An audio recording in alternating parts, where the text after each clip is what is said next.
Hi guys, thanks for joining us today. Got Gareth here for our press conference ahead of our game against West Ham United on Sunday.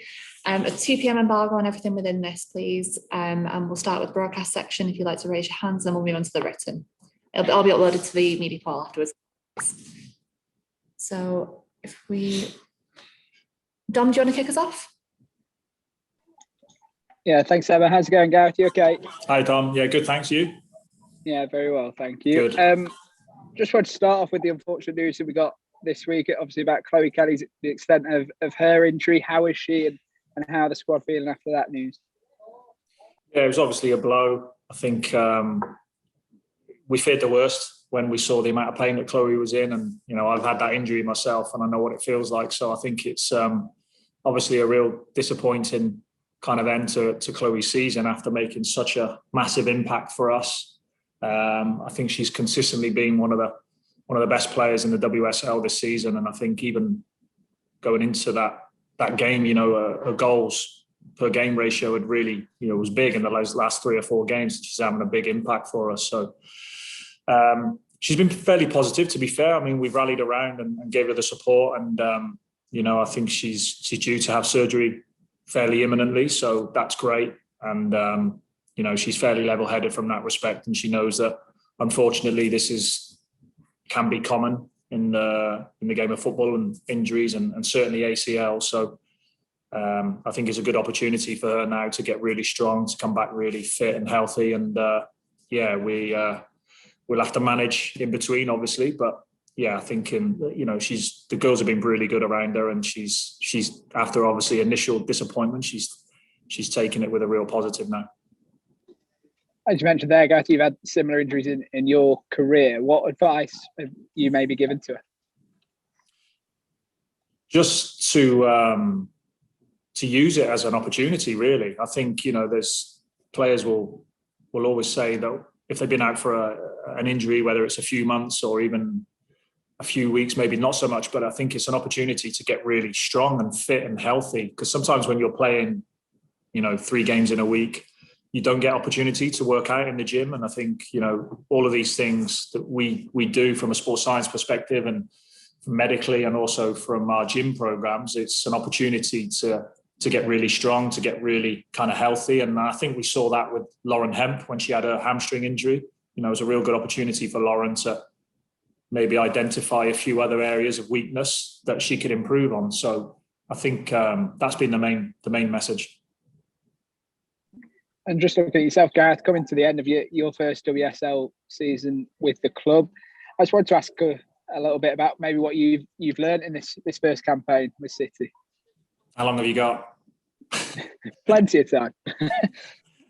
I've learned so much. I have. I mean, I interestingly did a presentation the other day for the Welsh FA on my kind of first year in the transition and the pandemic and everything else. So that in itself is a hell of a review, and then also the kind of transition and the rules and regs and the slight changes of how the operation works. But I've loved it. I really have, and I'm certain that there's so much more learning to come.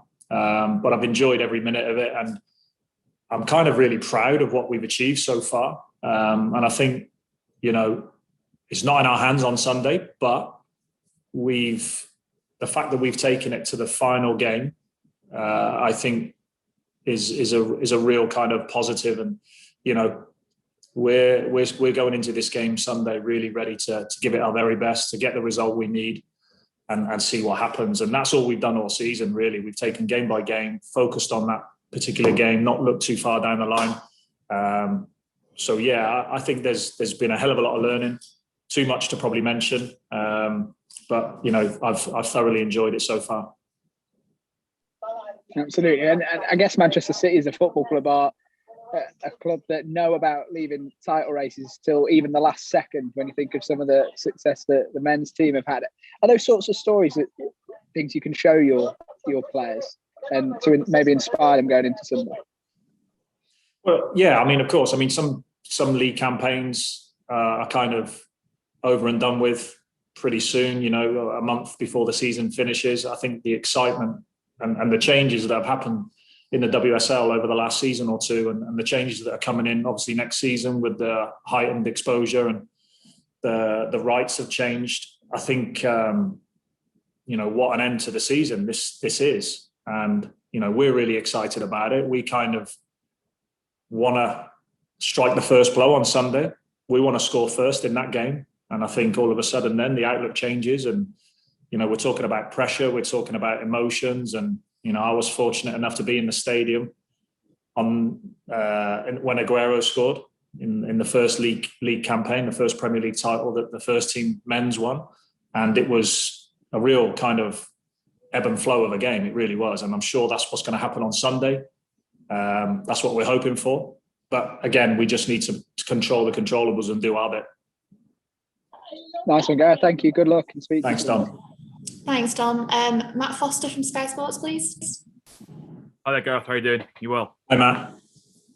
Talk to me about the nerves going into this weekend. Obviously, massive game. How are you feeling? How's the camp? How's everybody? I think everyone's pretty good. I mean, I wouldn't say there's nerves. I think, we're really confident of our form and our rhythm.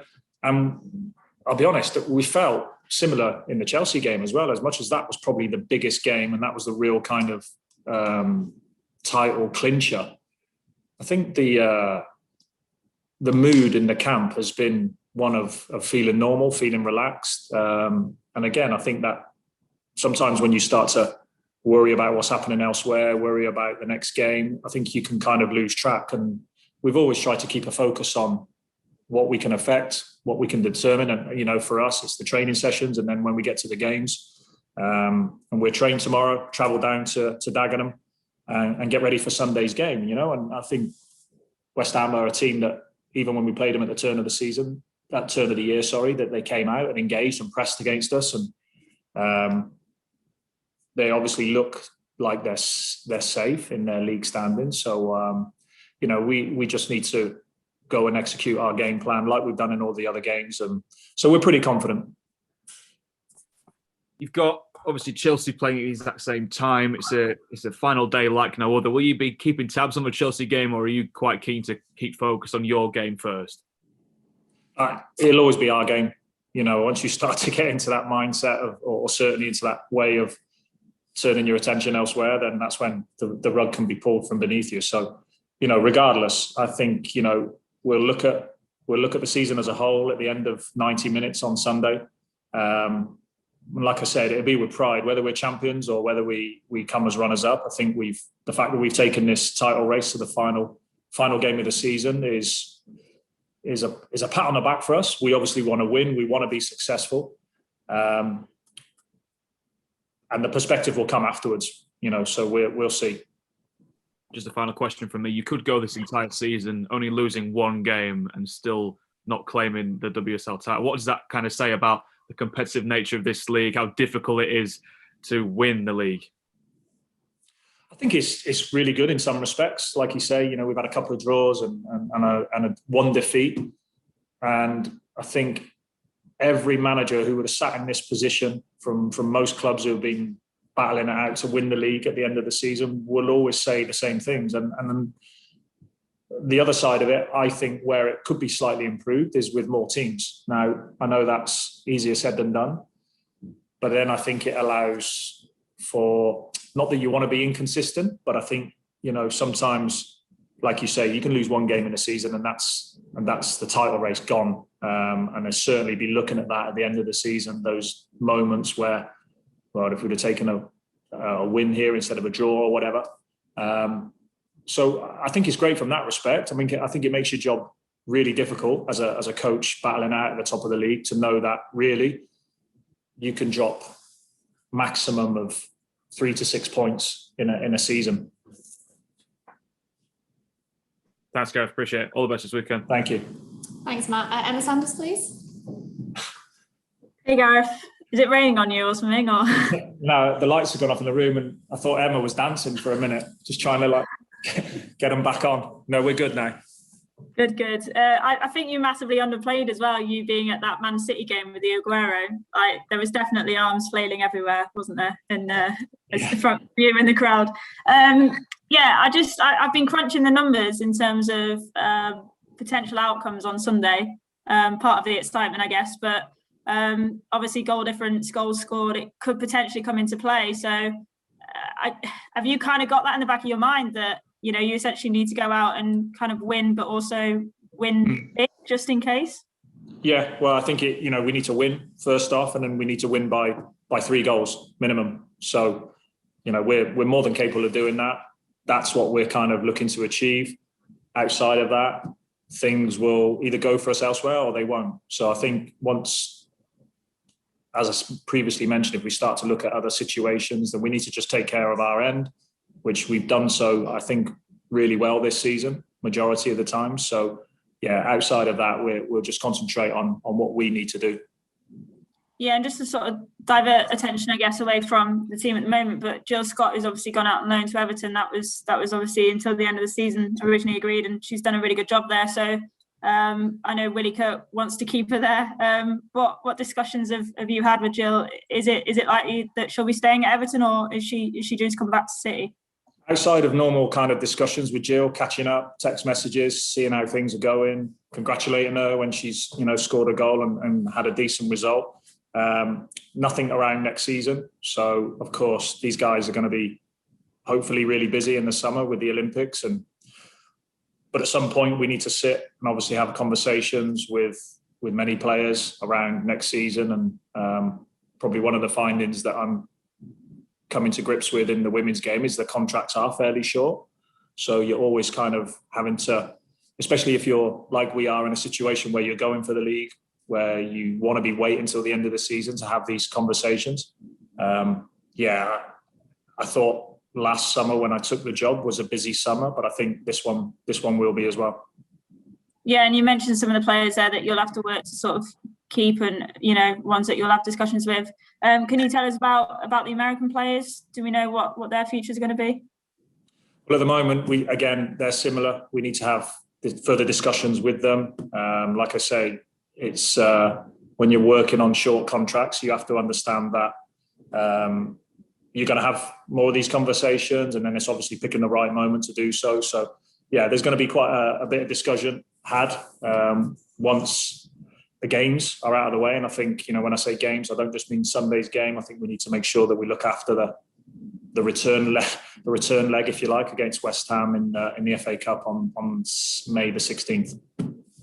Yeah, and just finally from me, in terms of team news for this weekend, obviously Chloe is obviously going to be out, but is there anyone else that will miss the game? Apart from the usual guys who, outside of Chloe from the last fixture, I'm pretty certain that everyone's coming in looking okay. So yeah, like I say, apart from Chloe, everyone's okay. Nice one. Well, best of luck, Gareth. Cheers. Thanks, Emma. Thank you. Thanks, Emma. Right, guys, moving to the written section now. Sandra, do you want to kick us off with the sun, please?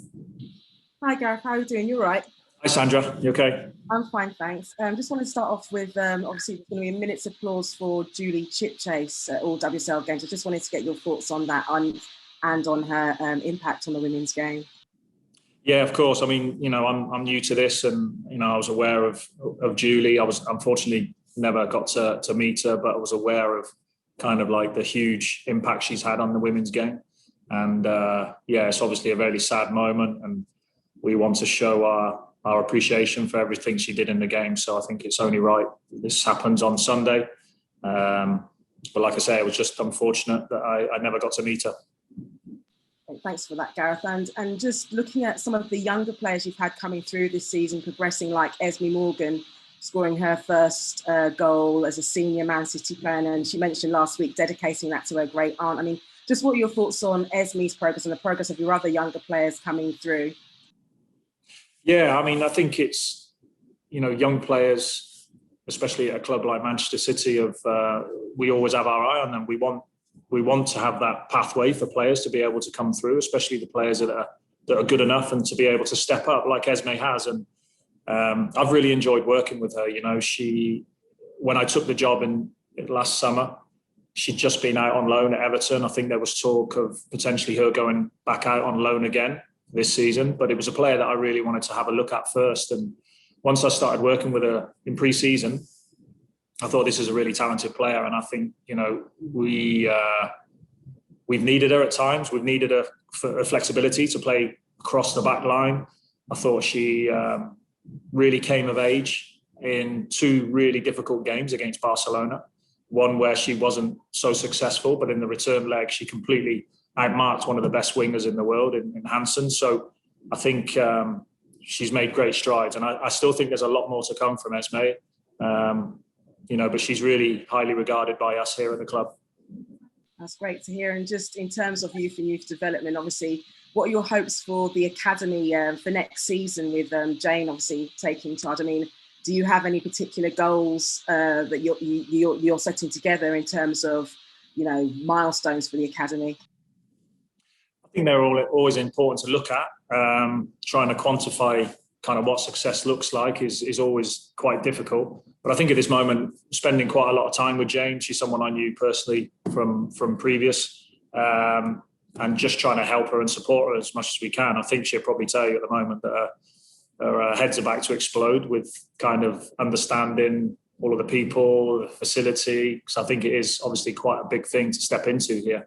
But yeah, she's been great. We've tried to kind of have conversations. She's been out watching our training sessions. She's been obviously attending the training sessions of the development side. So I think once she's got a better understanding, it'll be more about, okay, let's have a look at it, what it looks like for us and what we want to look to try and achieve going forward. Great, thanks and good luck for Sunday, Gareth. Cheers. Thanks, Sandra. Thanks, Sandra. Tom Gary, please. Thanks. Hi, Gareth. Hope you're well. Can I just ask you, I know you've already spoken a little bit about this sort of stuff a minute ago, but you guys have been so consistent in the top 4. Nobody in the top 4 has dropped a single point against anybody in the bottom 5 this season. And I just wanted to ask you about that. On the one hand, how impressive that is from the consistency of the top sides, but also should we be worried a bit about the any golf developing? The sides in the bottom 5 haven't been able to pick up any results against the title challengers. Maybe. I think there's obviously there's always levels in any league format, and I suppose the most exciting leagues are the ones where points can be taken from the smaller teams, or the so-called smaller teams fighting out down the bottom. And I think we've seen that probably in the men's Premier League this season a lot. Teams down the bottom who are going down, who've taken points off of top 5, top 6 teams. So it's a hard one to kind of really answer, I suppose, Tom. I think it would be worrying if the gulf became too big and got bigger and bigger. But I think what I've seen this season from a lot of teams is a real desire to improve. I think a real bravery in a lot of the way teams have played. I mean, a lot of those teams that we're discussing around the bottom 5, bottom 6 have really had a good go this season. The easy thing to do is to really block the goal out. And, at times, obviously, teams have had to do that in various games, but most of the teams this season, I would say probably 75% of the teams we've played against have come out and engaged with us. And, I think sometimes you have to take your hat off to that without it being overly foolish. But I think, we have to be mindful of the golf being created. But I think it's natural in a league like that sometimes where you only have 12 teams.